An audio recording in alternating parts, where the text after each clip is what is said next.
के पाकर को क्या तू संभाले, जिस दिन तुझे घर का मालिक निकाले।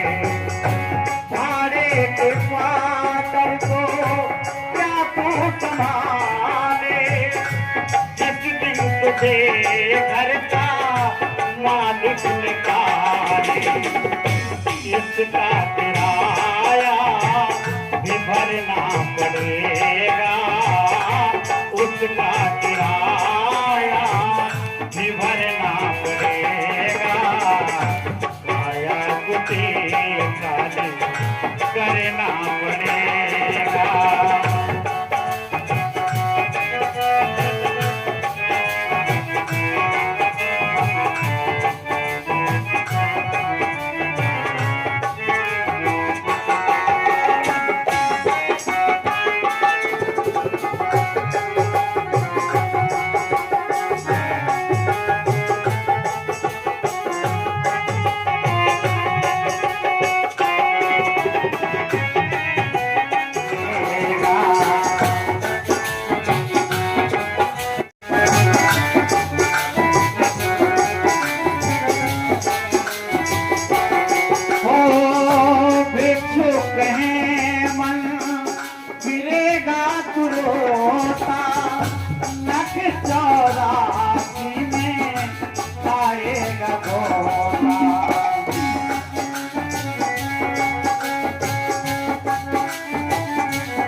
Hello Pappu sound. ओम कस्तूरी तिलकं ललाटपटले वक्षस्थले कौस्तुभं नाट्याग्रे वरमौक्तिकं करतले वेणुकरे कंकणं सर्वांगे हरचन्दनं सुललितं कंठे च मुक्तावली। गोपत्रे परिवेष्टितो विदते गोपालचूडामणि अस्ति शत्रुनिकल्पपूर्णाप्लुतं वस्तु प्रस्तुतवेणनादिलहरी निर्वाण निर्वाणं गोपी सहस्राय व्यासरूपाय विष्णवे नमो ब्रह्मन्निधये वसिष्ठाय नमो नमः।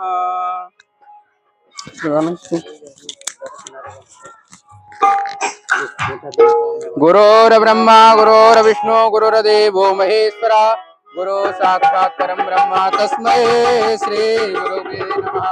नारायणं नमस्कृत्यं नरं चैव नरोत्तमं देवीं सरस्वतीं व्यासं ततो जयमुदीरये।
समझाया। सभी ग्रामवासियों ने हाथ जोड़े, बोले कथा दोबारा होनी चाहिए। हम भी सुनेंगे और धुंधकारी की तरह सुनेंगे। सभी ने मिल करके आयोजन किया। आषाढ़ मास में और फिर कथा प्रारंभ हुई और उस कथा को श्रवण करके सुंदर सुंदर विमानों में बैठ करके समस्त नगर निवासी भगवान के धाम की ओर गमन करते हैं। श्री कौकर्ण जी के द्वारा अपने भाई का और अपने नगर वासियों का यथोचित उद्धार हुआ। सूत जी महाराज से जो संत ने निवेदन किया था कि 5 महापापियों की जो कथा है, इसमें मदिरापान करने वाला, चोरी करने वाले सारे अवगुण विराजमान थे, ऐसे जीव का भी उद्धार करा देने वाली है श्रीमती भागवती वार्ता। जीते जी तो करती है, लेकिन मरने के बाद जब भूत बन जाओ तब भी ये कथा आपका उद्धार कर देती है। कैसे जानते हैं ना, समझ में आई ना बात। श्रीमती भागवती वार्ता प्रेत पीड़ा विनाशनी, ये प्रेत पीड़ा से हमें छुटकारा दिला देने वाली है। श्रवण करने मात्र से, विचार करिए, सुनने मात्र से अगर कहीं भागवत जी रखने का अवसर मिल जाए तो, मुख्य यजमान बनने का अवसर मिल जाए तो विचार करिएगा। बहुजन्मों दये, 1-2 जन्म की बात नहीं है, जब हजारों जन्मों का पुण्य उदय होता है तब कहीं जाकर के ये अवसर प्राप्त होता है। ये मत समझ लेना हम आपको यजमान बना रहे हैं तो हम आपसे कह देंगे कि भंडारे की व्यवस्था कर दो। समझ रहे हो ना, ये दिमाग से निकाल के फेंको बाहर। न आप कुछ कर सकते, न मैं कुछ कर सकता, न मेरी क्षमता, न आपकी क्षमता। क्षमता वाला तो सर्वश्रेष्ठ सुदर्शन चक्र धारी है। हम आप तो केवल व्यर्थ में अपने आप को मान बैठे हैं। अगर यही क्षमता होती तो धुंधकारी को कथा सुननी नहीं पड़ती, सीधे सीधे खुद ही कर जाता। करता या नहीं, विचार करिएगा। इसलिए जब हमारा कोई पुण्य उदय होता है तब कहीं जाकर के हमको ये अवसर प्राप्त होता है। और ये भगवान की विशेष कृपा है कि हम आप सभी पर मिल करके, चाहे आप स्वीकार करें ना करें, लेकिन मैं तो यही स्वीकार करता हूं कि विजयनगर की प्रत्येक बहन के सर पे ही नहीं, पूरे शरीर पर भागवती ही भागवत विराजमान है। बोलो गोविंद भगवान की। विचार करिए, ये पोथी का नाम भागवत नहीं है, भक्तानाम से भागवत, भक्तों को ही भागवत कहा गया। भगवान श्री नरसिंह ने हाथ घुमाया प्रहलाद से कि प्रहलाद तुम भागवत हो, ध्रुव पर हाथ घुमाया, बोले तुम भागवत हो। विचार करिए। और आप तो स्वयं भागवत हैं जो हर समय भगवान की शरण में है। कभी प्रदीप मिश्रा जी को सुनती हैं तो कभी अखिलेश मिश्रा जी को भी सुनती हैं। बोलो गोविंद भगवान की जय हो। बड़ी प्रभुता है। विचार करिएगा, यही निवेदन रहेगा। इसके उपरांत श्री संतों ने पूछा कि गुरुवर जैसे सामायिक एक कथा अगर करी जाए, हम आप सभी भागवत करेंगे, कैसे करें? इस कथा को कैसे किया जाए, किसके द्वारा कराया जाए, कथा को सुनने का सुनाने का क्रम क्या है, सारी व्यवस्था समझाइए। तब श्री सूत जी महाराज ने कहा, कथा सुनने का क्रम बताया कि सबसे पहले आगे किसको बैठना चाहिए। श्रोताओं की प्रक्रिया समझे। सबसे आगे ब्रह्मचारी, बैरागी, बैरागी के पीछे ब्रह्मचारी, ब्रह्मचारी के पीछे सन्यासी, और सन्यासी के पीछे संत, संत के पीछे ग्रस्त, ग्रस्त के पीछे व्रत, जो व्रत है, और व्रतों के पीछे व्रत माता है, व्रत माताओं के पीछे बहने, बहनों के पीछे भाई, और भाइयों के पीछे छोटे छोटे बच्चे बैठने चाहिए। ये क्रम है कथा में बैठने का। क्षमा चाहते हुए अब आगे मान लो छोटी छोटी बहने बच्चे को बिठाओगे, अब वे दांत फाड़ेंगी तो पंडित जी क्या करेंगे? फिर विचार करिएगा। सबसे आगे बुजुर्गों को, अब हमारी सामाजिक कथा चलेगी तो सबसे आगे हमारे भाइयों को, बुजुर्गों को बैठना चाहिए। विचार करिएगा। और कथा में एकाग्र चित्त रहना चाहिए। बच्चों को कथा में जरूर लाना चाहिए और उन्हें शांत करके बिठा करके बार बार उनसे कहिए कि कथा सुनिए, ध्यान दीजिएगा, और शाम को पूछिएगा क्या सुनाया गया। विचार करिएगा। ऐसे थोड़ी हो पाएगा। सुधार जब ही होगा जब एक चित्त होकर के आप स्वयं ग्रहण करें और बच्चों को कराएं। श्रोताओं के बैठने का नियम, सबसे आगे कौन, उसके पीछे कौन, उसके पीछे कौन, ये तो समझ में आया। अब वक्ता का नियम आया कि वक्ता कैसा होना चाहिए। जब वक्ता को आप बुलाएं तो कैसा होना चाहिए। पहले एक बात बताओ, जब हम बेटी की शादी करते हैं तो उसके लिए क्या खोजते हैं? वर। और जब वर खोजते हैं तो कैसा वर देखते हैं? सब कुछ होना चाहिए, घर वर जो होए अनूपा, है ना, यही देखते हैं। अनुपम होना चाहिए, सारी व्यवस्थाएं बढ़िया होनी चाहिए। और उस वर के साथ हम जब कन्या का विवाह करते हैं तो किस लिए करते हैं? कि हमारी बेटी इसके साथ पूरे जीवन भर खुश रहे, इसीलिए करते हैं ना। इसलिए कि बेटी पूरे जीवन काल तक खुश रहे। क्या तुम्हें भरोसा है कि वो उसका पति पूरे जीवन तक जिएगा? भरोसा है आपको? नहीं है ना। क्या वो पूरे जीवन काल तक सद्गुणों में रहेगा? क्या पता शादी के बाद पौआ लगाने लगे। विचार करिएगा, ऐसा हो सकता है। आपने छानबीन तो बहुत करी, नानी ननिहाल सब कुछ देखा, देखा या नहीं देखा? इसलिए अपना यत्न किया, अपना प्रयत्न किया, बाद में प्रभु के ऊपर छोड़ दिया। ऐसे ही वक्ता को खोजना चाहिए। क्यों? उसके एक जीवन का सवाल है। लड़की के विवाह के लिए एक जीवन का सवाल है कि पूरे जीवन यंत्र यापन करेगा नहीं करेगा। जबकि उसकी पूरी गारंटी नहीं है, तब हम उसकी ननिहाल से लेकर के सारी खोजबीन करते हैं या नहीं करते? या नहीं करते? ऐसे ही वक्ता की सारी खोजबीन करनी चाहिए। व्रतो वैष्णवो विप्रो वेद शास्त्र विसुकृत दृष्टांतो कुशलो धीरो। कैसा होना चाहिए व्रत? अगर सन्यासी कथा करा रहे हैं तो सन्यासी हो, ब्रह्मचारी कथा करा रहे हैं तो कथावाचक ब्रह्मचारी होना चाहिए, गृहस्थ कथा करा रहे हैं तो गृहस्थ होना चाहिए। अब गृहस्थ कथा करा रहे हैं, ब्रह्मचारी को ले आओगे, लाइएगा, सुनिएगा, मैं मना नहीं कर रहा, लेकिन समझिएगा वो अपनी बात बताएगा आपको। क्यों? क्योंकि उमा कहो में अनुभव अपना। अब उसने गृहस्थी जीवन का पालन ही नहीं किया है तो गृहस्थी के बारे में क्या समझाएगा? विचार करिएगा, किसको लाना चाहिए? गृहस्थ है तो गृहस्थ को, व्रत है तो व्रत को, सन्यासी है तो सन्यासी को। ध्यान दीजिएगा महाराज। और जब किसी गृहस्थ कथावाचक को लाएं तो उसके बारे में पूर्ण जानकारी होनी चाहिए। पिता कैसे है, माता कैसे, उनका चरित्र कैसा है, माता पिता का चरित्र कैसा है, पूछो। क्यों? एक कवि ने लिखा है, ध्यान देना, मां पर पुत्र पिता पर घोड़ा, बहुत नहीं तो थोड़ा थोड़ा। ध्यान रखिएगा इस बात को। तो माता पिता का चरित्र क्या रहा है, अब इसका चरित्र क्या होगा। जब हमारी मां का चरित्र ठीक है तो उस बालक का भी चरित्र ठीक ही रहेगा। और जिस मां का हाथ सर पर है तो किसी की ताकत नहीं है जो उसको डिगा सके। यह भी याद रखिएगा, भौंकते रहो, उससे कुछ नहीं हो सकता। और आप जानते हैं कि जब धूल सूर्य के ऊपर छोड़ी जाएगी तो वो तुम्हारे मुंह पर आकर के गिरेगी।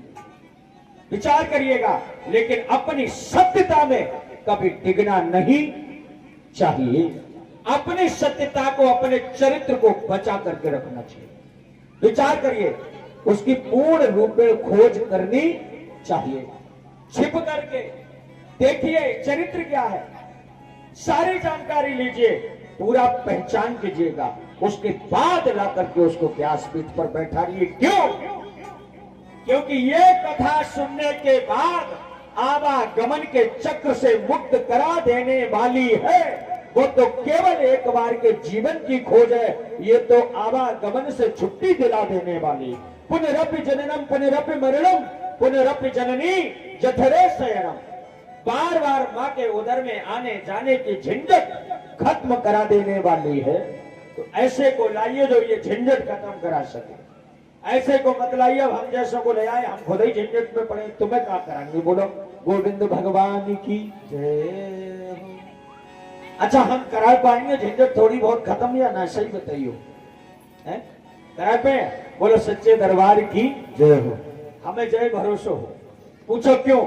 झंझट खत्म हुई, 90% खत्म हो गई है, 10% रह गई है। काय की रह गई? लेंटर पड़ेगा ना, प्लास्टर होगा। देखो हमने आपसे वादा किया था लेंटर का। किसका वादा किया? लेंटर का। लेकिन आपके आशीर्वाद से आपको टाइल लगा करके दिया। बेईमानी करी हमने? बताओ। अच्छा चंचल बहन जी, भैया नहीं भाई, कैसे हो भाई? आपके आशीर्वाद से, लेकिन टाइल तक हमने आपको दिया। बात करी हमने, काय बात की? काय बात की करी थी? जोर से बोलो। काय की? लेंटर की। और क्या करके दिया आपको? टाइल लगा। अब बात काय की रह गई है? काय की रह गई है? हम ना कह रहे। अब इसको कौन करेगा? सही बता रहे हैं, घर की जितनी बहनों ने कलश उठाए है ना, तुम जो सोच लियो तुम। देखो ऐसी बात है ना हम अपनी बेइज्जती हो देंगे ना बहन की हो देंगे। बोलो गोविंद भगवान की जय हो। ध्यान रखिएगा। देखो हमारी कितनी बहनें थी? 551 बहनें थी। सही बताते, हम काहे काऊ के ठिया जाए? हमें काऊ की जरूरत ना है। हमें जरूरत है तो अपनी बहनन की जरूरत है। और हमने जवाब सुनी है कि पीहर को अगर कुत्ता आ गया, बहन बाहू को हाथ घुमाए दे, हम तो जीते जागे थे तुम्हारे भैया। है या नहीं है? बताओ। हाँ, तुम चिंता मत करो। जे सबने अपनी अपनी अकड़ में घूम रहे, घूमन दो। हमें विश्वास है अगर इन्हें सबने मिल करके अगर प्रण कर लिया, अगर 2100 की चुप्पा चोरी कर ली, तो हमें पूरा भरोसा है कि पत्थर छोड़ा हमाऊ लेंटर पर। जय बोलो गोविंद भगवान की जय हो। ज्यादा ना चाहिए, केवल चुपचाप स्वामी जी की जयमर से हमारी बात मान के 100 निकालती रही, 2100 निकाल लो, बस बाद में होगी देखी जाएगी। बस है या ना है? अब की कलश करने पर जाएंगे। बोलो गोविंद भगवान की जय हो। क्यों भैया ने जो कह दी हमारी तरफ से है। और लेकिन लास्ट में तो 2100 बात आएगी, कहा दूसरे में मामला था। लेकिन कोई बात ना, एक ही बार लगेगा, बाकी बाद फिर नहीं लगेगा। फिर हम खिलाएंगे आपको, चिंता ही मत करो। फिर कथाओं फ्री होगी, कलशों फ्री होंगे। बोलो सच्चे दरबार की जय हो। और टेंट भाई भैया सत्येंद्र जिंदाबाद। और ठाकुर जी की कृपा से निरंतर कथा तुम्हारे प्रांगण में चलती रहेगी। ठीक है ना? ये व्यवस्था जो टेंट की आप देख रहे हो ना, जो व्यासपीठ की, ये सारी व्यवस्था जो है हमारे ठाकुर साहब 7वीं कथा की भी कर रहे हैं। 6 कथन की तो कर ही गई, 7वीं कथा की इन्हीं की तरफ से है। ठीक है ना? अब इनके स्वागत में खुद ही समझ लो। बोलो गोविंद भगवान की। देखिए मैंने उस दिन आपसे कहा था कल कि हमारे साथ में ऐसा कोई विजयनगर का नहीं है जो न खड़ा हो। कोई भी ऐसा नहीं है, मुझे पूर्ण भरोसा है। और आज मैं एक बात कहने जा रहा हूं, क्षमा कर देना अगर उनके पति से हमारे झगड़े हुए को हुए, लेकिन बहन जी हमारे संग खड़ी मिली। बोलो गोविंद भगवान की जय हो। हाँ वाले देखो ऐसे है ना, आपको हम बताएंगे एक बात। जैसे मान लो भाई सावन थे, कबू कबू हो जाते है ना, और घर में 4 बर्तन होते तो वे खटक तो जाते हैं, है नहीं? लेकिन हमारी बहनें हमारे साथ रही उस समय भी और इस समय भी, हर परिस्थिति में मेरे साथ जुड़ी रही। तो मैं भी आपसे वादा करता हूं कि मेरे बाबा ने जो तपस्या करी होगी, उस तपस्या के प्रभाव से आपका एक कोई विशेष संकट का हरण वो अवश्य करेंगे। मेरा निवेदन है, प्रार्थना है उस प्रभु से, निरंतर आपके सारे रोगों का परमात्मा निवारण करे। प्रेम से बोलिए भक्त वत्सल भगवान की जय। वक्ता कैसा होना चाहिए? अपने विषय पर आए। कैसा होना चाहिए? वृद्ध होना चाहिए, निस्वार्थ होना चाहिए, किसी प्रकार का कोई छल कपट भेदभाव जिसके हृदय में न हो, सबको जोड़ने की सामर्थ्य की बात करे और आपको जोड़ करके भगवान की शरणागति तक पहुंचाए। ऐसा होना चाहिए। महाराज इसके बाद बोले ये कथा बनी कैसे? ये कथा आई कहां से, कैसे बनी? समझिएगा, ये गुरु शिष्य परंपरा के द्वारा प्राप्त होती है। सर्वप्रथम नारायण ने ब्रह्मा को, ब्रह्मा ने नारद जी को, और नारद जी ने वेद व्यास जी को। एक बार वेद व्यास जी उदास बैठे हुए थे, नारद जी पहुंच गए, पूछ लिया क्या कारण है तुम्हारे मन में, क्या चिंता है? बोले चिंता कुछ नहीं है, मैंने सब कुछ कर लिया लेकिन मन को शांति नहीं है। क्या शांति नहीं है? बोले 17 पुराण बनाए, 4 वेद बनाए, 6 शास्त्र बनाए, 108 उपनिषद बनाए, 8 वृत्तियां भाष्य सब लिख डाले, लेकिन मन को शांति। ऐसे ही समझ लीजिए कि कोठी बंगला सब बना डाले लेकिन मन को शांति। उदास बैठे थे, नारद जी ने कहा कि चिंता मत करो, तुम्हारे मन को शांति हम देंगे। बोले कैसे दोगे? बोले मन को शांति हम इस प्रकार से देंगे कि जो हमारे नारायण ने हमारे पिता को दिया, हमारे बाबा ने हमारे पिता को दिया, हमारे पिता ने जो 4 मंत्र हमें दिए वही मैं तुम्हें दे रहा हूं।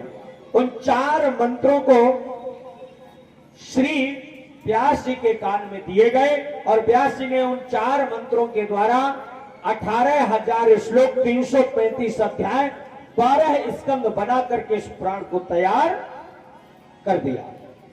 अब पुराण ये तैयार जब गुरु शिष्य परंपरा के द्वारा हो गया, अब ये सुनाया कैसे जाए, जन जन तक पहुंचाया कैसे जाए, कौन पहुंचाएगा, इसका भी यत्न होना चाहिए। अब कौन पहुंचाए? तो पहुंचाने वाले हैं हमारे परम वंदनीय श्री सुखदेव भगवान। अब इनको कैसे लाया जाए? तो ये बात फिर नारद जी को बताएगी। नारद जी चिंता में आ गए। नारद जी ने कहा चिंता ही मत करो, तुम्हारी व्यवस्था हम करेंगे। बीना उठाया और सीधे कैलाश पर्वत पर पहुंचे। और जब कैलाश पर्वत पर पहुंचे तो क्या देखा कि भगवान सदाशिव समाधिस्थ हैं और सीधे जाकर के मैया के पास पहुंच गए। मैया ने आसन दिया, बिठाया। बड़े दिनन कीन मुनि दाया, बड़े दिनन में आप प्रभु पधारे, बैठो। क्या हुआ नारद जी? बोले मैया के चरणों में नारद प्रणाम करता है। मैया ने चौकी डाली, बिठाया, सुंदर लड्डू लाई और दिए और बोले, मैया ने कहा कि नारद जी मैंने बड़े प्रेम से बनाया, बड़े प्रेम से पाइएगा। जैसे ही प्रेम शब्द का प्रयोग किया नारद जी भड़क गए। बोले मैया जी प्रेम ही छोड़ दे। बोले क्यों? या संसार में कोई किसी से प्रेम करता ही नहीं, न पुत्र पिता से, न पिता पुत्र से, न पत्नी पति से, न पति पत्नी से, न भाई बहन से। अच्छा सही बताना, प्रेम करते हैं? उपस्थित बैठे हैं, सही बताइयो, बहन भाई से प्रेम करें, पति पत्नी से? सब के अंदर थोड़ा न थोड़ा कोई ना कोई संदेह बना रहता है, कहीं ना कहीं झगड़ा चलता रहता है। अब ऐसी स्थिति जब हमारी आपकी है तो उनकी का होगी, ध्यान दीजिए। आज नारद जी ने जाकर के मैया के अंदर संदेह प्रकट कर दिया। अब मां के अंदर अगर संदेह हो गया तो समझ लो मामला बिगड़ जाता है, मामला बिगड़ ही जाता है। क्या निवेदन हुआ जी? कम मत करो, करो बढ़ाए तो करो, थोड़ी थोड़ी देर पे होगी, देखी जाएगी। बोलो गोविंद भगवान की जय हो। आज जो है भगवान श्री नारद जी से कहा कि कोई किसी से प्रेम नहीं करता। नारद जी के शब्द को सुन करके मैया ने कहा ऐसा तो नहीं है, हमारे तो स्वामी जी हमसे बहुत प्रेम करते हैं। बोले क्या प्रेम करते हैं?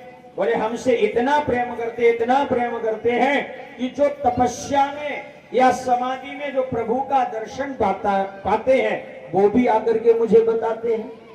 गोपनीयम अति गोपनीयम, जो गोपनीय से भी गोपनीय है वो भी मुझे बता देते। बोले क्या?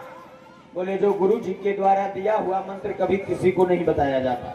बताया जाता? नहीं बताया जाता। वो भी मंत्र हमारे, और जो गोपनीय है वो भी मुझे बताते हैं आकर के। मेरे पति तो मुझसे कभी कपट करते ही नहीं है। अब माताओं की अगर झगड़ा की बात होए, पति से कराना हो तो 1 मिनट में हो जाए, केवल 1 मिनट में। हम अगर अपने घर जाएं और हम ये कह दें कि हम अभी कथा करके आए थे तो जिस बस में बैठ के आए तो एक बहन जी बैठी, तो उन्हें हमसे कहीं पानी दे दो, हमने उन्हें बोतल दे दी, तो बड़ी अच्छी बहन थी। और उन फिर तो जो है हम सो गए, उन्हें तो हमारी सूटकेस की रक्षा करी। इतनी बात अगर बोल गई तो समझ लो का भावैया जी, समझ रहे हो ना? अगर हमने कि 1 गिलास पानी ले आइयो, बहन जी से पी लो। अगर हमने कही थोड़ी सी वस्त्र भेज देना, बहन जी से ही मंगा लो, है या नहीं है? अब वहां तो भगवान की ऐसी कृपा भाई, क्या हुआ कि नारद जी महाराज ने नारद जी महाराज ने संदेह डाल दिया। बोले मैया इतना प्रेम करती है तो एक बात तो याद होगी। बोले क्या? कि जो भगवान शिव के गले में मुंडों का हार पड़ा हुआ है उसके बारे में कभी आपको अवगत कराया? अब इस बात को सुन करके तो मैया का दिमाग घूम गया। बोले ये क्या हुआ? ये क्या व्यवस्था हो गई? बोले व्यवस्था ये हो गई कि मैया ने आज तक इसके बारे में तो सोचा ही नहीं था। वो बात नारद जी कह करके और प्रणाम किया, समझ गए कि हमारा तो काम हो गया, निकल चले। अब जैसे ही धीरे धीरे आगे बढ़े नारद जी महाराज तो पांव दबा करके जा रहे थे। भगवान भूत भावन समाधि में थे। भगवान क्या नहीं जानते, नेत्र खोले और खोल करके जैसे ही देखा, बोले नारद जी क्या आज हमें प्रणाम करना है या तुम करोगे? नारद जी ने कहा बाबा प्रणाम प्रणाम, मैया बुला रही है मैया। बोले हमें पता है मैया बुला रही है, तुमने तो व्यवस्था ही बनाई दी। नारद जी तो निकल गए, भगवान शिव पहुंचे। अब माता जी जो हती वे लक्ष्मी से आदि शक्ति बनी। अब उन्होंने अपने स्वरूप को बिगाड़ा और प्रवेश कर गई एक रूम में, जिस रूम का नाम होता था, कमरे का नाम कोप भवन। पहले की बड़ी अच्छी व्यवस्था थी। अगर गांव में झगड़ा हो जाए, कोई नाराज हो जाए घर में, तो वह कमरा में अगर घुस गया तो मालूम तो पड़ जाती जो नाराज है, समझ में आती थी। और अब तो जय नहीं पता लगती जो खुश कब है या नाराज कब है। हाँ पूछो कैसे? शादी भाई घर में 4 ही कमरा है। अगर कहूँ 3BH 2BH वालों मामला है ना, तो वहां में तो एक ही तो हो। अब अंदर अब खुद ही समझ लो, शादी के बाद फिर तो जय पता नहीं आज तक अम्मा बप्पा लगा पाए कि लला को मूड ठीक कब है, बात कब करी जाए। क्योंकि मैं 24 घंटा कोपई भवन में रात में बोलो गोविंद भगवान की जय हो। पहले एक था, अब घर का प्रत्येक रूम को भवन बन गया। विचार करिएगा, आज श्री भगवान की कृपा हुई और को भवन में मैया जगदम्बा शंकर जी गई मनाने लगे। देवी का बात भाई तुम क्यों चिंता करते हो? तुम बताओ वही चिल्ला के देंगे, तुम चिंता मत करो। नाना प्रकार से आदि शक्ति को प्रभु ने मनाया। लेकिन मैया बोली प्रभु हमें एक बात बताओ। बोले क्या? कि आज तक आपके गले में जो मुंडों का हार पड़ा है इसके बारे में कभी नहीं आपने बताया। बोले आपने पूछा ही नहीं। बोले ये बात हम पूछते, तुम्हें बतानी चाहिए थी। सब दोष भगवान पर रख दिया। अब मैया न मने। अगर पति पत्नी में झगड़ा हो जाए तो उस झगड़े को मिटाने के लिए हमारी एक बात याद रखना। हाँ कबू झगड़ा हो कोई ना, आपने तो सुनी होगी, सुना दे रहे हैं आपको। क्या करना, एक भाई साहब थे, उनकी शादी भई और उनकी जब नई नई शादी भई तो महीना 4 महीना 6 महीना साल भर बीती ही तो वे ड्यूटी कर रहे हैं। बैंक में उनकी नौकरी लग गई। कंपनी में जाते थे सुबह को, शाम को हमें। एक दिन अपनी पत्नी से बोले तुम चिंता मत करो, अब बहुत दिन हो गए हैं और घर के फ्लैट में तो अकेले रह रहे हैं, आज पिक्चर देखने चलेंगे। कहाँ जाएंगे? पिक्चर देखने। अब उन्होंने अपनी पत्नी को बता करके वो तो ड्यूटी पर चले गए। और जब ड्यूटी पर चले गए तो उनका जो हेड था उसने उनकी जो है उस दिन की हाजिरी भर करके उन्हें कहीं दूसरी जगह भेज दिया कि तुम जाओ फील्ड ऑफिसर का काम करके आओ। वो नहीं आया। अब वो फील्ड में चले गए। टाइम था 12 बजे का पिक्चर का। इधर उनकी पत्नी प्रातः काल उठी, सुबह 4 बजे सब वस्त्र अस्त्र साफ किए और करने के बाद पड़ोस में गई और बोली बहन जी एक बात कहें। बोले कहा कि बिटिया तुमने बहुत जल्दी आज वस्त्र अस्त्र धुल दिए। ए बेटा तुम बैठ जाओ, बैठो, कोई बात नहीं, बैठ जाओ, बैठ जाओ, बैठ जाओ, बैठा रंग, हाँ बैठ जाओ, बहुत सुंदर, बैठिए। बोलिए भक्त वत्सल भगवान की जय। आज तो सुबह ही सुबह तुमने बस धुल दिए। बोले दीदी कहा बता, मैं तुम्हारी लला कह गए आज हम पिक्चर देखने जाए, हमारे घर को ध्यान रखियो। पूरे मोहल्ला को बताया है। और जब पूरे मोहल्ला को बता दिया, हुआ क्या कि उनके स्वामी जी दिन के 12 बजे की अपेक्षा रात्रि के 12 बजने वाले अभी आए नहीं। अब तो विकराल आदि शक्ति वाला स्वरूप लेकर के बैठी थी। नींद कहां आने वाली? अब मैया लेटी, गेट खुला हुआ था, कुंडी नहीं, कुंडी खुली थी, गेट बंद था। स्वामी जी ने आकर के धक्का लगाया, गेट खुल गया, कुंडी बंद करी, सीधे गए। आप बोले सो रही हो क्या? पहले आवाज में कोई आंसर नहीं मिला। दूसरा क्वेश्चन, क्या सो गई? सो नहीं गई हूं। क्या है? मेरा खोपड़ा गर्म हो रहा है, बात कम कीजिएगा। तो उन्होंने कहा खाना परसोगी या नहीं? फ्रिज में रखा है, निकाल के खा लो। उसी समय धर्मपति गए, हाथ पैर धुले, फ्रिज खोला, खाना निकाला, सीधा टिफिन ला करके पत्नी के सर पर रख दिया। पत्नी ने गुस्से में पूछा क्या कर रहे हो? बोले तुम्हारा खोपड़ा गर्म है इसलिए भोजन गर्म कर रहा हूं। तुम्हारा खोपड़ा गर्म है इसलिए भोजन गर्म कर रहा हूं। जैसे ही कहा उसी समय सब हंस गए, और जब दोनों हंस गए, झगड़ा खत्म हो गया। प्रेम से बैठ करके दोनों लोगों ने भोजन को प्राप्त किया। ऐसे ही जीवन में हमेशा खुश रहना चाहिए, झगड़ा नहीं करना चाहिए। भगवान सदा शिव मैया जगदम्बा से निवेदन कर रहे हैं, लेकिन मैया सुनने को तैयार नहीं। अंत में भगवान को कहना पड़ गया, भगवान झूठ बोल गए। देखिए, पत्नी को मनाने में अगर झूठ बोल दो तो दोष नहीं लगता, पाप नहीं लगता, लेकिन रोज नहीं, यदा कदा। अगर रोज बोलोगे तो फिर समझ ही लो, हाँ, बाकी तो व्यवस्था बन ही जाएगी, यदा कदा। अब उन्होंने, भगवान ने कहा कि देवी तुम चिंता क्यों करती हो, ये तो तुम्हारे ही तो मुंड है, हम तो तुमसे ही प्रेम करते हैं। जैसे ये बात बोली, ये तुम्हारे मुंड में? बोले हाँ। अब इन बात को सुन करके मैया का तो मामला बिगड़ गया। बोले तुम बड़े कपटी हो, हमारे मुंड अपने गले में? बोले हाँ। बोले क्यों? बोले तुमको मरना पड़ता। बोले मरना पड़ता? बोले हाँ। और तभी भगवान शंकर जी मैया के सर को काट के अपने गले में पहन लेते हैं। जितने बार मैया ने शरीर छोड़ा, उतने बार भगवान ने सर काटा और गले में पहन लिया। अच्छा, ऐसा संभव है? विचार करो, भगवान शिव कौन है? काम को जीतने वाले, जिनके आसपास नहीं भटक सकता, दृष्टि पर दी जल करके भस्म हो जाए।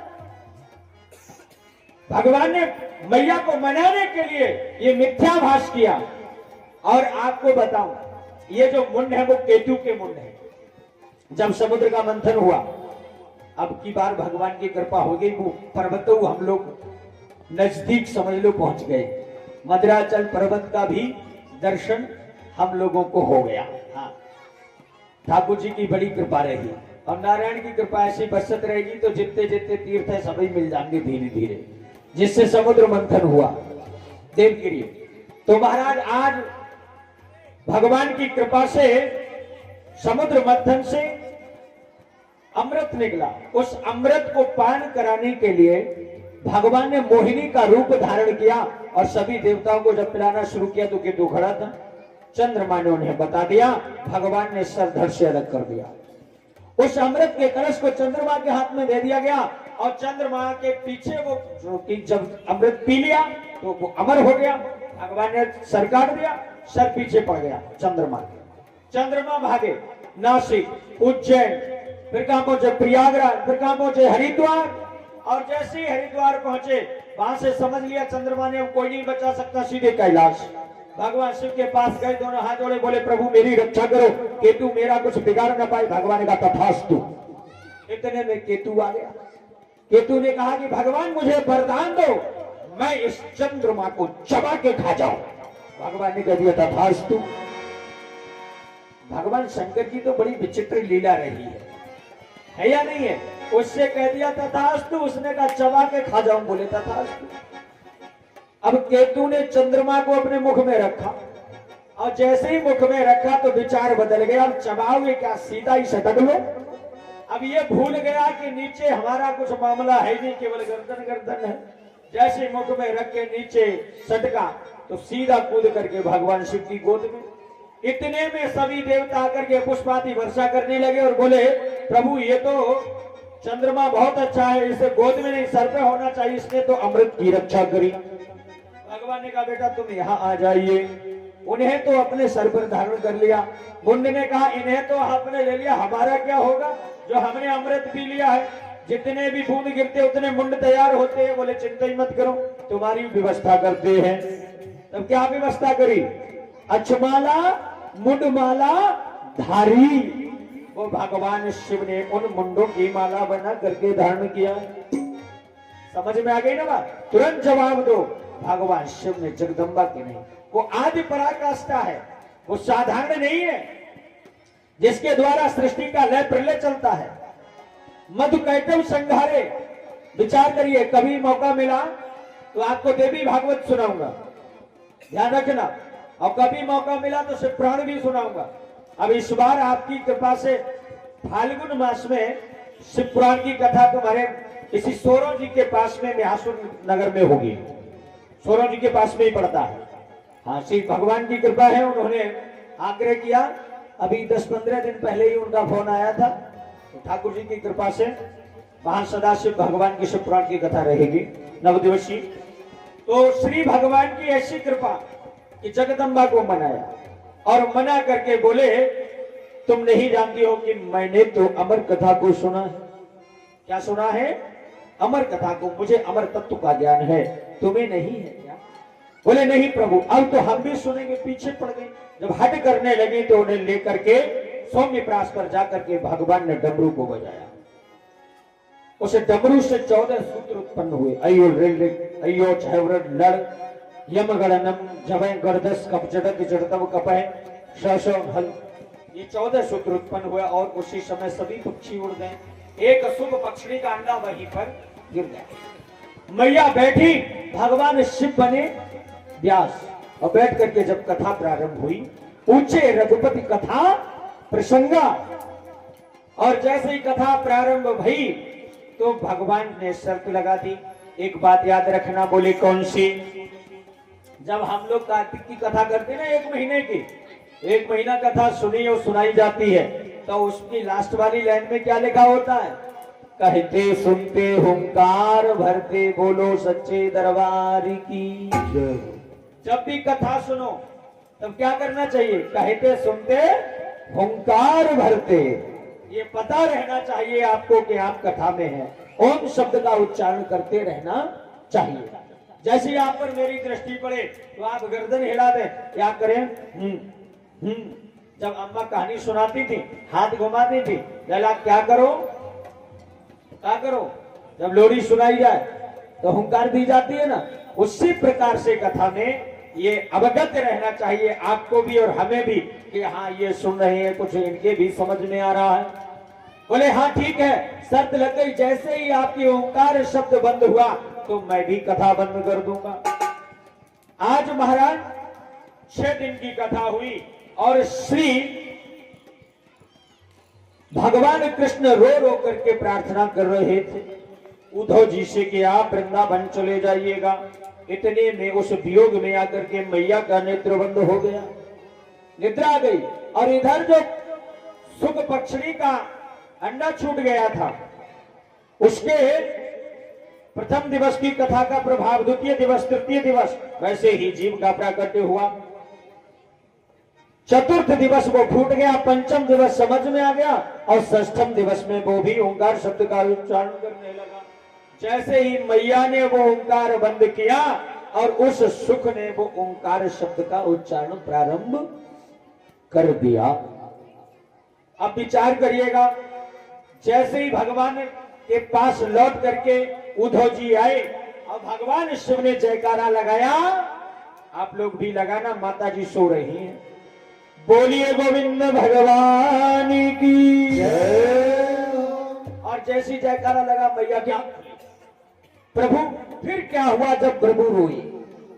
जैसे ये शब्द बोला, भगवान ने कहा तुम कथा नहीं सुन रही थी? बोले प्रभु हमारी तो आंख बंद हो गई, निद्रा आ गई। फिर कथा को किसने सुना? अब बहुत ध्यान से सुना, कथा को किसने सुना? अब भगवान ने अपने नेत्र बंद किए, जैसे ही देखा दिव्य दृष्टि से पीछे कौन? सुख कथा सुन रहा था, वो पक्षी कथा सुन रहा था।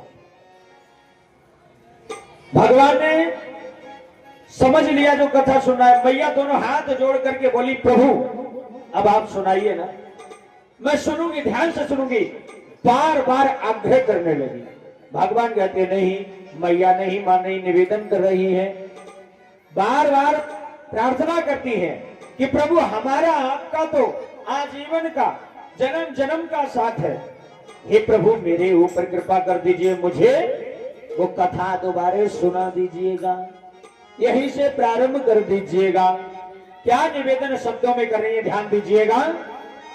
आप हमारे प्रभु मैं मर जाती,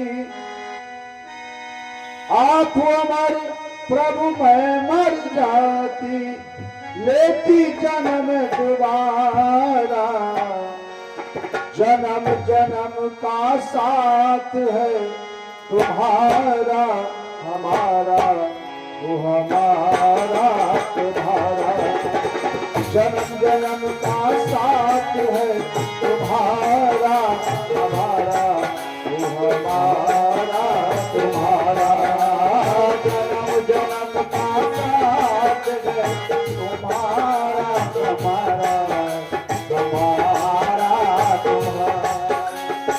आप हमारे प्रभु मैं मर जाती, आप हमारे प्रभु मैं मर जाती, लेती जन्म दोबारा, जन्म जन्म का साथ है तुम्हारा हमारा, वो हमारा तुम्हारा, जन्म जन्म का साथ है हमारा तुम्हारा, तुम्हारा हमारा।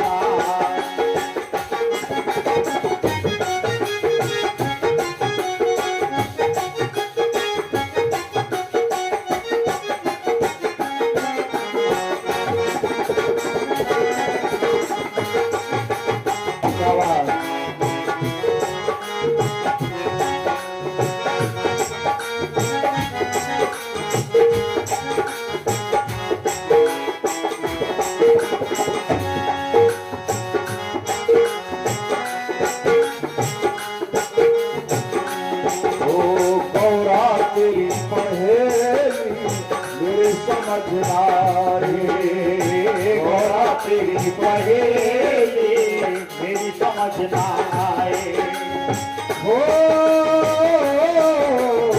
गौरा तेरी पहेली मेरी समझ ना आए, गौरा तेरी पहेली मेरी समझ ना आए, मैं जब जब कथा सुनाऊं गौरा तू सो जाए, मैं जब कथा सुनाऊं गौरा तू सो जाए, मैं जब जब कथा सुनाऊं गौरा तू सो जाए, मैं जब जब कथा सुनाऊं गौरा तू सो जाए। अमरनाथ के अमर कबूतर, अमरनाथ के अमर कबूतर, देख रहे हूँ तारा, जन्म जन्म का साथ है तुम्हारा हमारा, हमारा तुम्हारा, जन्म जन्म का साथ है तुम्हारा हमारा, हमारा तुम्हारा।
सखियों की सत्य कथा में गौरा सखी कहानी, ओ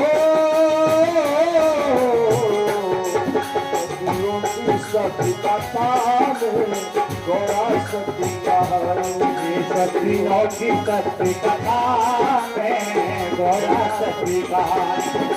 प्रेम की धारा बहती मात पिता घर जाए, प्रेम की धारा बहती तो मात पिता घर जाए।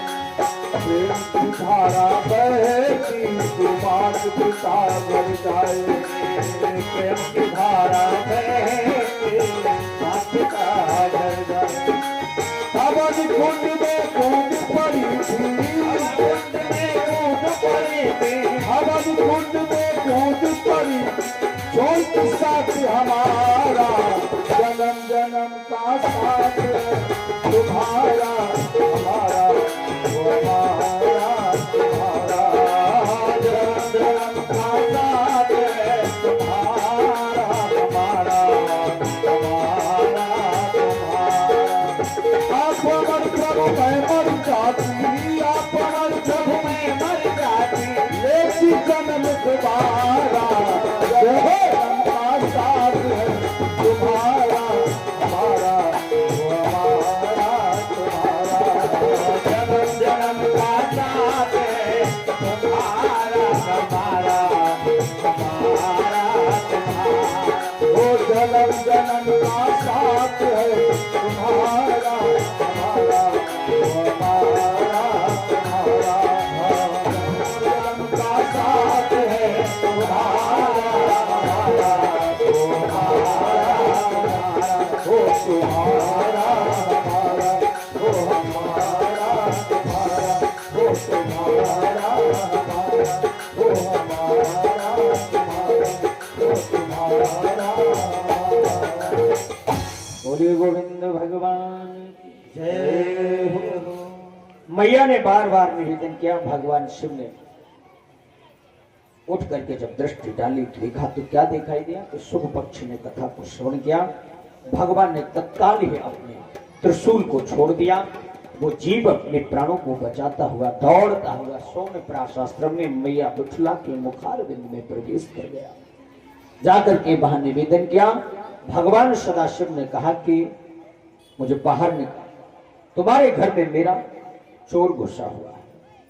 अब मैं आपसे एक निवेदन करूं कि भगवान की कथा सुनने से पुण्य मिलता है या नहीं मिलता है ना, या पाप लगता है? और भगवान शंकर तो बड़े रसिक हैं कथा सुनने के, लेकिन इन्होंने फिर त्रिशूल क्यों छोड़ दिया? इन्होंने फिर त्रिशूल को क्यों छोड़ा? अरे जब कथा ही तो सुनी थी, कथा सुनने से तो पुण्य मिलता। बोले कथा सुनने से पुण्य नहीं मिलता, क्या मिलता? यही तो जानना है आपको, विचार करिएगा। अष्टादश पुराणेषु व्यासस्य वचनं द्वयम् परोपकार पुण्याय पापाय परिपीडनम्। दूसरे की आत्मा को सुख देने से बड़ा कोई पुण्य का कार्य नहीं है, और दूसरे की आत्मा को दुख देने से बड़ा कोई पाप का कार्य नहीं है। ये भागवत मेरा कर्तव्य है, भागवत सुनना मेरा धर्म है। समझ रहे ना? जहां कथा हो बात सुनना चाहिए, क्योंकि ये मेरा धर्म है, कर्तव्य है। और आज जैसे ही शिव ने ये बात त्रिशूल को छोड़ दिया, तो ध्यान दीजिएगा क्या कारण था। कारण ये है कि कथा को जब भी सुने तो व्यासपीठ के सामने बैठ करके सुननी चाहिए। ऐसे तो हम भी रूम में चले जाए, माइक पकड़ लें, सुनाते रहे। विचार करिएगा, व्यासपीठ के सामने, और जो भी पीठ पीछे चोरी से सुनता है, व्यास की नजर से छिप करके, उसको सुख वाला ही।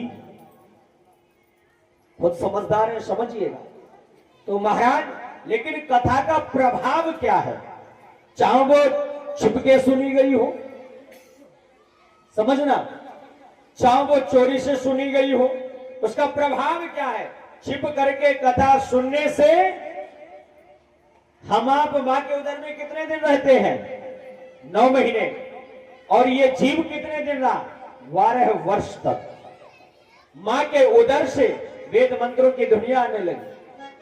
भैया ने अपने पति से कहा, पति ने कहा तुम्हारे गर्भ में कुछ साधारण नहीं है, भगवान का परम भक्त होगा। जैसे ही बोला कि अब बाहर आ जाओ, तुम्हारी माँ को पीड़ा हो रही है। बोले मैं बाहर तो आ जाऊंगा अगर भगवान विष्णु आकर के कहे तो, कि उनकी माया हमें नहीं सताएगी। बोले चिंता मत करो। विष्णु भगवान ने आकर के कहा, कथा का प्रभाव जन्म नहीं ले पाए, जन्म नहीं ले पाए, उससे पहले ही किसका शब्द सुनने को मिला, किसका दर्शन करने को मिला? भगवान विष्णु का। कहे कि हमारी माया तुम्हें नहीं सताएगी। मां के उदर से जन्म लेते ही और अपने नाल को कंधे पर डाल करके सीधे झाड़ियों की ओर चल दिए। पिताजी पीछे पीछे दौड़ते हुए जाते हैं। वो पुत्रम क्षणम तिष्ठति, रुक जाओ, कोई रुक सुनने वाला नहीं। सीधे निरंतर दौड़ते चले गए। कुछ सरोवर में बालाएं स्नान कर रही थी, उन बालाओं ने व्यास जी को उपदेश दिया। अंत में वृक्षों ने भी कहा कि आप समझ लीजिए, व्यास जी घर लौट जाइए। एक आपका पुत्र रूपी ये फल है और एक हमारा पुत्र रूपी फल होता है। वृक्ष पर भी फल लगते हैं। जो फल तुम्हारा फल ऐसा है कि ये भी भूख मिटाता है और हमारा भी फल भूख मिटाता है। क्या? हमारे द्वारा जो फल जीव प्राप्त करता है उसकी क्षुधा शांत होती है, और तुम्हारे पुत्र के द्वारा जो भी फल प्राप्त करेगा क्या होगा? उसके आवागमन की क्षुधा शांत हो जाएगी। इसलिए जाने दीजिएगा। लौट करके घर आए और उन्होंने जाकर के समाधि लगा ली। प्रेम से बोलो सुखदेव भगवान की जय। आज समाधि में श्री सुखदेव भगवान पहुंच गए। अब उन्हें तपस्या करने दीजिएगा। और इसी बीच में हम आपसे निवेदन करेंगे। पहली निवेदन तो हमारा ये है, जिन बहनों से मैंने निवेदन किया था वही प्रसाद की व्यवस्था करें। बाकी सारी व्यवस्था है, आप अपनी व्यवस्था संभालेंगी। और थोड़ी बीच में जगह बना के रखें। आरती के तुरंत बाद आप लोग बैठ जाएंगे, बैठ करके ही सब लोग प्रसाद लेंगे। दूसरा निवेदन हमारा ये है कि हमारी बहन है जिनका नाम है शिक्षा, जहां कहीं भी हो वो हमें शिक्षा दें। आकर के आ जाओ, हाँ ऊपर आइएगा। और इसी बीच में मैं निवेदन करूंगा कि शिवाकांत भाई साहब जो भी बोलना चाह रहे हैं वो आप अपना उसी समय जब प्रसाद वितरण होगा जब आप बोलोगे आरती के बाद, ठीक है ना? पास में आ जाओ दीदी। जे इन्हें दुपट्टा जासू पहना हुआ है, जे एक तो मंदिर में बहुत मेहनत करते हैं।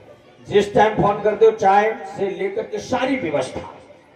और आज हमारी बहन जी का अवतरण दिवस है। क्या है? Happy birthday. क्या चीज है?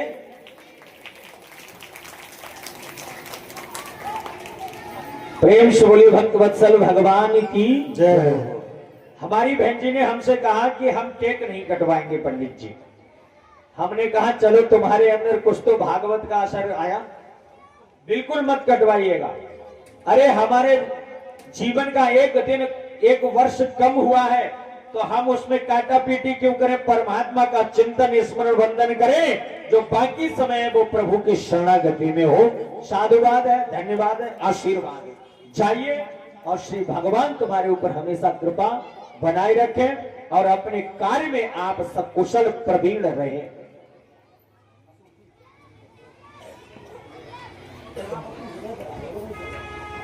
प्रेम से बोलिए भक्त वत्सल भगवान की जय हो। दूसरा मेरा आप सभी से निवेदन है कि सब बहनें अपनो अपनो मोबाइल लेके जरूर आओ करो कथा में। पूछो क्यों? तुम जानती हो कि अबे हमारा कम प्रचार है ना? ये तो कोई सुनने वाले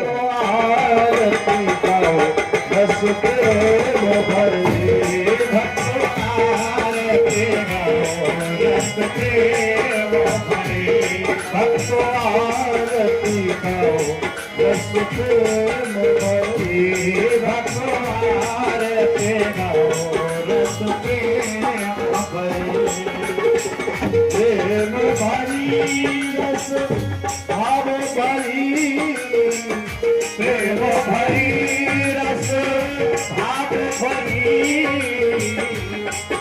भक्तो आरती गाओ रस प्रेम भरी भक्तो आरती गाओ रस प्रेम भरी ब्रह्मा जी की गाओ आरती विष्णु जी की गाओ ब्रह्मा जी की गाओ आरती विष्णु जी की गाओ ब्रह्मा जी की गाओ आरती विष्णु जी की गाओ ब्रह्मा जी की गाओ आरती विष्णु जी की गाओ लक्ष्मी मैया जी की गाओ रस प्रेम भरी लक्ष्मी मैया जी की गाओ रस प्रेम भरी भक्तो आरती गाओ रस प्रेम भरी भक्तो आरती गाओ रस प्रेम भरी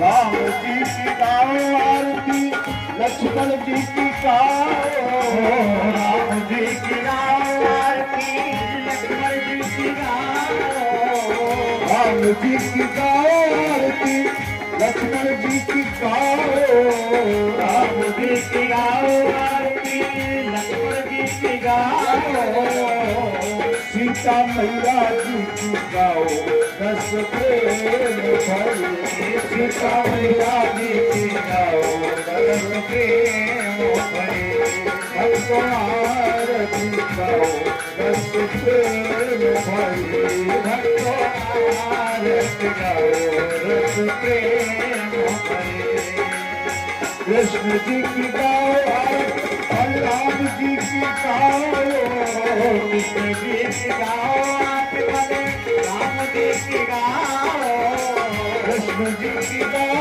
आरती बलराम जी की गाओ कृष्ण जी की गाओ आरती राम जी की गाओ राधे रानी जी की गाओ रस प्रेम भरी राधे रानी जी की गाओ रस प्रेम भरी भक्तो आरती गाओ रस प्रेम भरी भक्तो आरती गाओ रस प्रेम वेदों की गाओ आरती पुराणों की गाओ वेदों की गाओ आरती पुराणों की गाओ वेदों की गाओ आरती शास्त्रों की गाओ वेदों की गाओ आरती शास्त्रों की गाओ आरती भागवत जी की गाओ रस प्रेम भरी आरती भागवत जी की गाओ रस प्रेम भगवानी तुम्हें माता सदा सेवा तुम्हें बंधो सदा तुम्हें तुम्हें सर्वमेवा तुम्हें सर्वं मंदिर देवा भक्तो आरती गाओ रस प्रेम भरी भक्तो आरती गाओ रस प्रेम भरी भक्तो आरती गाओ रस प्रेम भरी हरे राम हरे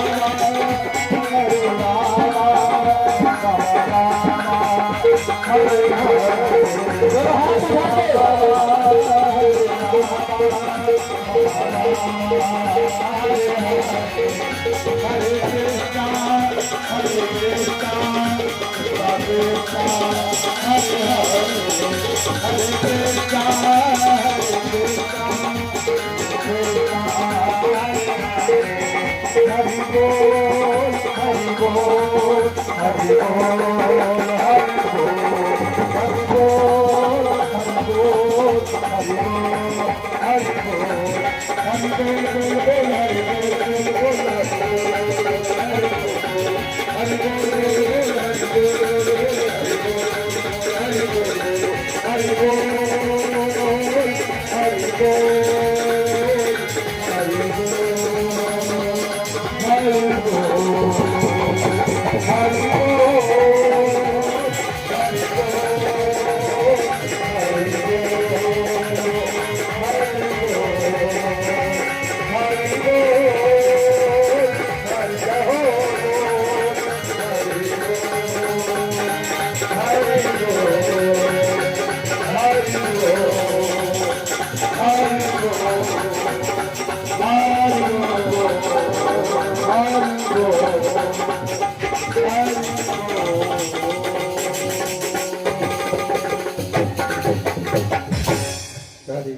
हरिः ओम् जगनेन जगन्मय जन्त देवस्थानि धर्माणि भ्रान्ति देवाः हरिः ओम् एकदन्ताय विद्महे वक्रतुण्डाय धीमहि तन्नो दन्ति प्रचोदयात् हरिः ओम् पुष्पाञ्जलि समर्पयामि श्रीमद्भागवत महाप्राणाय नमः बोले श्रीमद्भागवत महाप्राण की जय हो व्यास भगवान की जय हो सुखदेव जी महाराज की जय हो वृंदावन धाम की जय हो वृंदावन बाके बिहारी लाल की जय हो राधा रमण सरकार की जय हो राधा वल्लभ सरकार की जय हो गोपेश्वर महादेव की जय हो गंगेश्वर महादेव की जय हो सत्य सनातन धर्म के जय हो धर्म के जय हो अधर्म का विनाश हो प्राणियों में सद्भावना हो विश्व का कल्याण हो गौ माता की रक्षा हो आज के आनंद की